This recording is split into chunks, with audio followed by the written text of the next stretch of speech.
Ne nous y trompons pas, Israël est aujourd'hui à la croisée des chemins. Il n'a pas seulement à choisir entre deux visions diamétralement opposées de démocratie libérale ou illibérale. Il doit aussi choisir entre deux visions contraires de ce que doit être un État juif. L'une compatible à la démocratie, l'autre non. Il est sidérant que l'on soit arrivé là, mais on ne peut plus longtemps se voiler la face. De même qu'il existe deux versions contraires de la démocratie, il existe bien deux formes de judaïsme que tous semblent opposer, et les écarts ne vont pas s'estomper par magie. Il suffit pour s'en convaincre de lire le programme de loi religieuse qui est à l'ordre du jour, qui sera encore à l'ordre du jour du Parlement, et plus encore d'écouter les déclarations ou de lire les publications de ceux qui comptent parmi les chefs spirituels, qui inspirent les partis religieux. Aujourd'hui, déjà, il est question d'obtenir une dispense définitive du service militaire pour les étudiants en yeshiva, ou même civil, de démultiplier leurs subventions, d'imposer la stricte séparation des hommes et des femmes dans certaines manifestations culturelles à caractère public, voire dans certains transports publics. On parle d'instaurer des tribunaux rabbiniques qui pourront juger des affaires civiles, alors qu'on sait pertinemment qu'il n'existe pas dans le milieu ultra-orthodoxe qui préside à ces tribunaux une égalité de droit au sens des États modernes.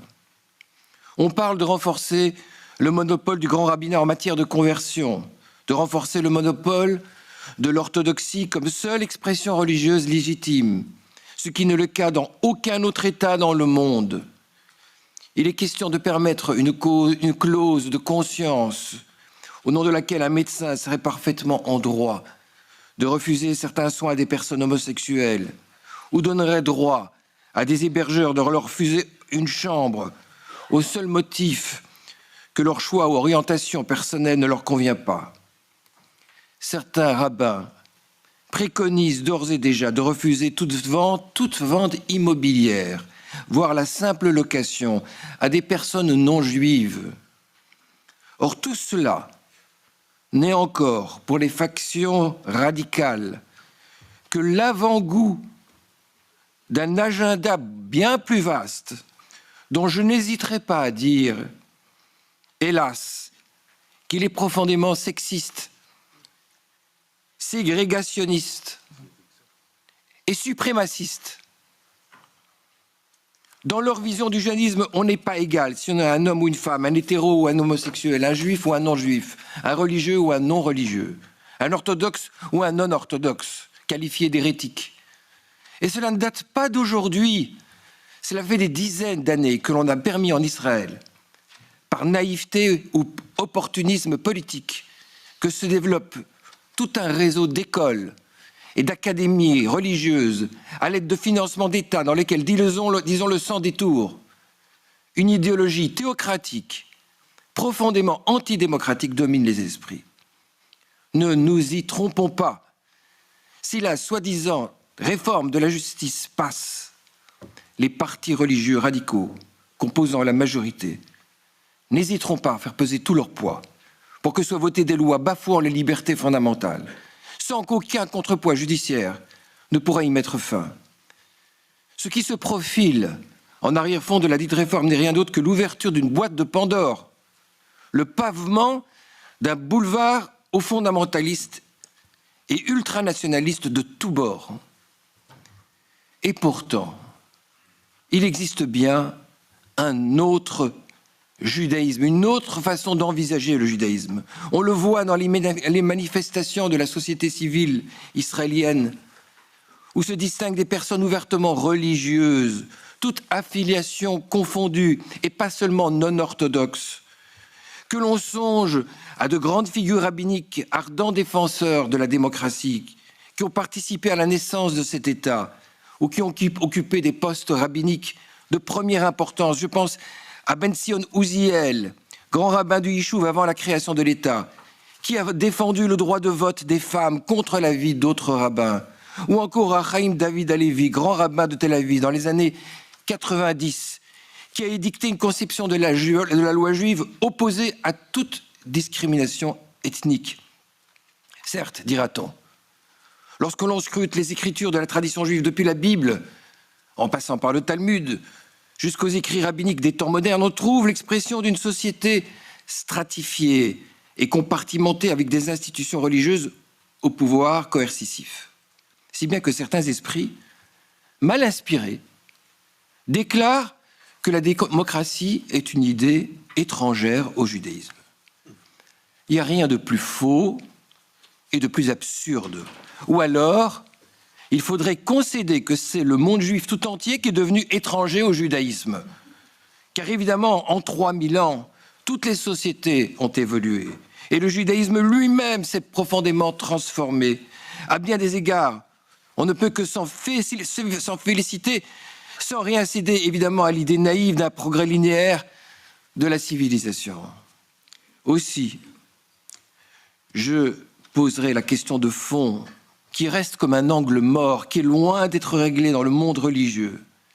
Écoutez là, cette question, elle va vous paraître surréaliste, mais elle est aujourd'hui présente de manière latente. Est-ce que vouloir un État juif consiste à viser progressivement, peu à peu, à rétablir la société d'antan, celle de l'Antiquité, celle qui se reflète dans la Bible et le Talmud, et en quelque façon encore au Moyen-Âge?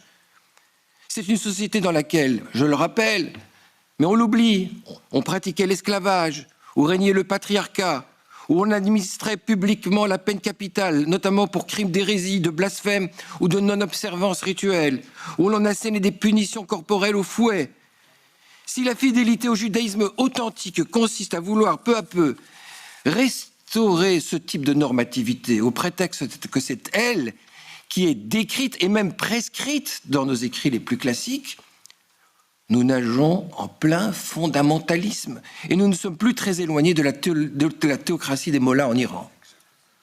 En revanche, si la fidélité au judaïsme authentique consiste à repérer comment, depuis la Bible, en passant par le Talmud jusqu'aux écrits rabbiniques modernes, s'exprime l'aspiration à toujours plus de justice, plus de considération pour la dignité des individus, alors on est dans le creuset même de la démocratie. En effet, s'il est bien un aspect remarquable de la littérature biblique et rabbinique, et qui fait sa grandeur, c'est que l'on voit des prophètes n'avoir de cesse de critiquer les abus de pouvoir des souverains, où l'on voit des rabbins n'avoir de cesse d'opposer leurs opinions les uns aux autres dans une culture intense du débat et une recherche éperdue de la norme juste, tout en respectant l'opinion minoritaire. Oui, je le revendique fièrement.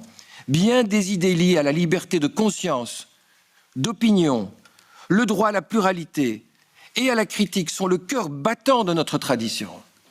Oui, l'on peut être à la fois engagé dans sa foi et sa piété, avoir à cœur d'honorer la discipline religieuse qui élève les humains à la dimension du sacré, tout en défendant âprement le droit de tout individu à faire ses choix de conscience, tout en accueillant dans le plus grand respect ceux qui sont d'une autre culture ou d'une autre conviction. Prenons garde. Partout dans le monde, on observe une érosion de grandes valeurs de liberté et de pluralité qui fondent les démocraties libérales. Le combat qui se mène actuellement en Israël pour défendre la démocratie nous concerne tous, car demain, nous pourrions avoir le mener ici même, en terre d'Europe. Au cœur de ces valeurs, il y a l'idée sacrée que l'on ne peut plus faire triompher ses idées et sa normativité par la coercition, mais seulement par la persuasion. Au cœur de ces valeurs, il y a l'idée prophétique à tout pouvoir.